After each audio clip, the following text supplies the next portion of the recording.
பட்டை, கிராம்பு, ஏலக்காய். நல்லா கொதிக்கிற எண்ணெயில் பட்டை, கிராம்பு, ஏலக்காய், பிரியாணி இலை. ரொம்ப கொதிக்கிற எண்ணெய் இல்லை. அப்புறம் வெங்காயம்,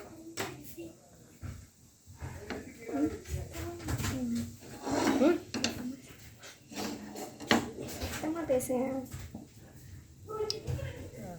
வெங்காயம்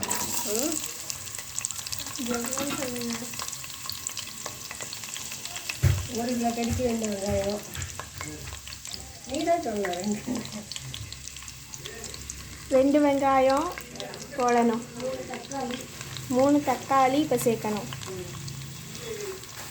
2 பச்சை மிளகாய். 3 தக்காளி அப்புறம் 2 பச்சை மிளகா சேர்க்கணும்.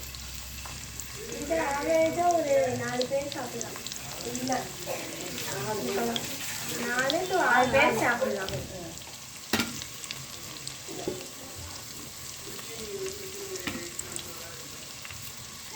கொஞ்சம் ஆவரேஜ் சைஸாக நறுக்கி 3 தக்காளியும் சேர்க்கணும். தக்காளி கொஞ்சம் வதக்கணும். அது வதங்கி வரும்போது கொஞ்சம் கறியை போடணும். அப்புறம் இஞ்சி பூண்டு பேஸ்ட் இதில் வச்சு அரைச்சிக்கலாம்.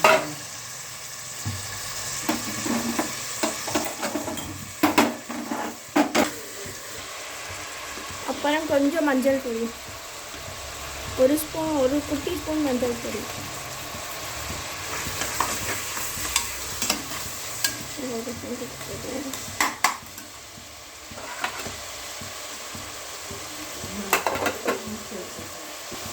அப்புறம் சிக்கனை சேர்த்துக்கணும்.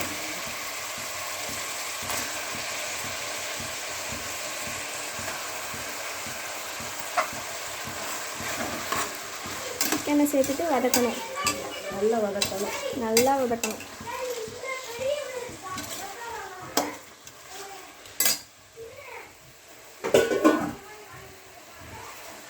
கருவேப்பிலை. அது இந்த கன்சிஸ்டன்சி வதங்கும் போது கொஞ்சம் கருவேப்பிலை, 2 கத்திரிக்காய் போட்டு கலக்கணும்.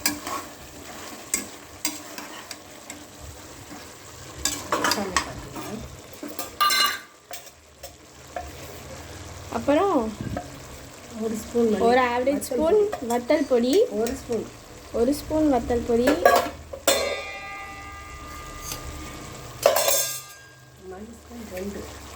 2 ஸ்பூன் மல்லிப்பொடி. நல்லா அள்ளி போடணும். அப்புறம் போட்டு நல்லா வதக்கணும். அப்புறம் அரைச்சி வச்ச தேங்காய் சேர்த்து நல்லா வதக்கணும்.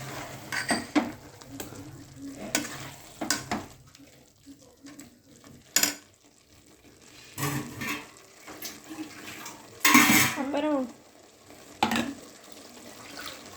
அதே தேங்காய் அரைச்ச மிக்சியிலேயே தண்ணி ஊற்றி அதை கொஞ்சம் கலக்கி அதை அப்படியே ஊற்றிடணும்.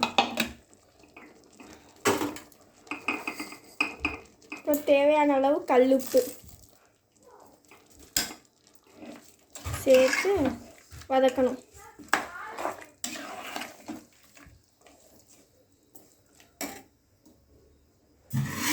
அப்புறம் இன்னொரு கப்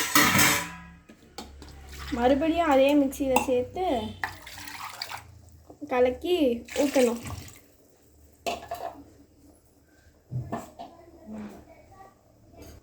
இது கொஞ்ச நேரம் கொஞ்சம் வதக்கி கொஞ்சம் ரெடி ஆகும்போது நீங்கள் இது அவ்வளோதான்.